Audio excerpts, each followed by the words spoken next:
দুই নাম্বার ল বা নীতি যেটা হইতেছে ওইটা হইতেছে গিয়া কখনোই বন্ধুর উপরে অতিরিক্ত বিশ্বাস স্থাপন করা যাবে না এবং শত্রুরে কিভাবে ব্যবহার করা যায় ওটা শিখতে হবে।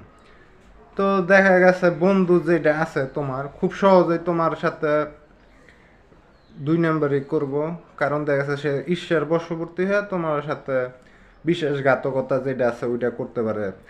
আর অপরদিকে যে শত্রু আছে, এখন তুমি যদি তার কাজ দাও, এই জায়গায় কিন্তু সে খুব লয়ালি বা বিশ্বস্ততার সহিত তোমার কাজটা করব, কারণ এই জায়গায় তার প্রমাণ করতে হইব। আর তোমার যদি শত্রু না থাকে তাইলে তোমার এক শত্রু বানাইতে হইব।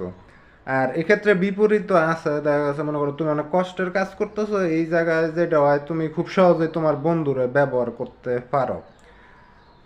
তারপরেও দেখা গেছে যদিও বন্ধুরে মানে কাজে নেওয়া উচিত না, কিন্তু দেখা গেছে এখন তোমার সুবিধার লেগে তুমি নেও।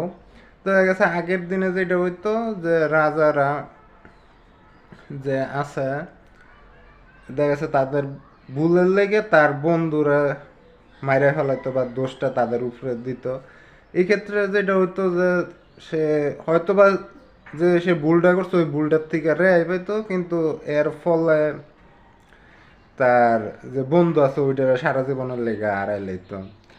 তো এটাই, তবে বন্ধু যে আছে তার কাজে নিলে সবসময় একটু সতর্ক থাকা লাগে, কারণ সে বন্ধু যে আছে খুব সহজে বিশ্বাসঘাতকতাটা করে। আর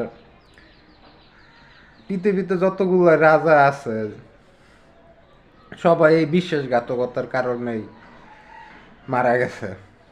তো এই আর এটাই দুই নম্বর ল।